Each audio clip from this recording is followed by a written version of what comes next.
Now let's dive deep into this big LGBTQ story for today. I'm Yvonne Rohrbacher, and let's queer up the world view.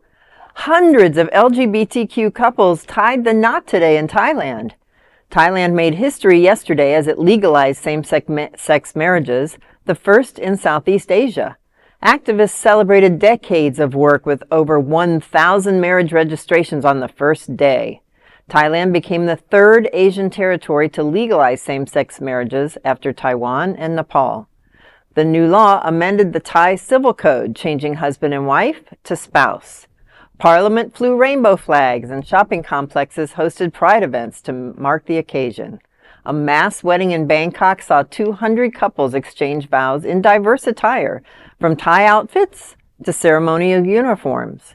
LGBTQ group Bangkok Pride aims for 1,448 registrations and plans to compile figures from ceremonies nationwide and then submit a request to Guinness World Records.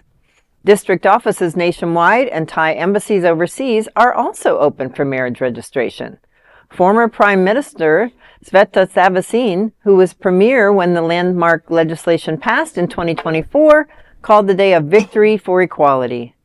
Despite progress, there are still some challenges to overcome. Legal definitions of family still exclude queer couples. Nonetheless, Thailand continues to inspire hope for greater LGBTQ inclusion in fellow Asian countries like India, where the LGBTQ community is still fighting for marriage equality.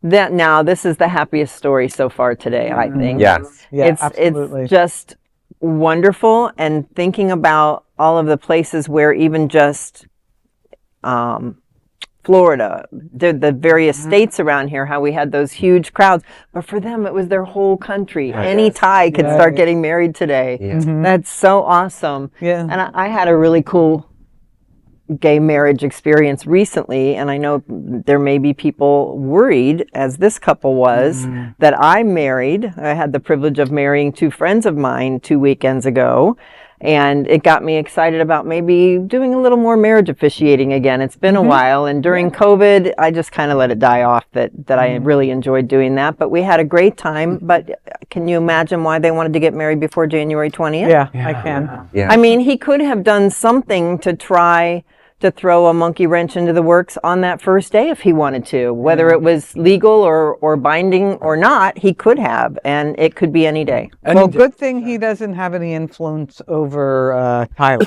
Yeah. That's right. I And it's think so exciting that it it's was anybody in amazing. the whole country could get married all on the same day. 10 years or so ago, I went to Bangkok and I met with some of the folks from Bangkok Pride. And I am so happy that this has come to pass, because it was one of the things that we talked about. It was kind of like a LGBT, fact sharing kind of trip. And I'm proud of them and so happy for them. And awesome. Beautiful. We That's it. look Awesome. at what the things that we're going through right now in our country, but it's nice to see other countries that are embracing the LGBTQ communities and expanding, their reach, and it gives us hope. Right. Yeah, Yes, right. every You can be little bit helps optimistic. with that sea change that eventually very few cultures will be able to ignore, and especially not a big one like ours. Right. Well, and it is sad, though, as we are returning to our puritanical roots. Not for long. I know, I hope. 2 steps forward, 1 step back, I always say. Right, exactly. Well, that is a big LGBTQ story for today. There is no other queer nonprofit media platform like this in the entire world. Support our LGBTQ stories by subscribing and sharing Queer News Tonight.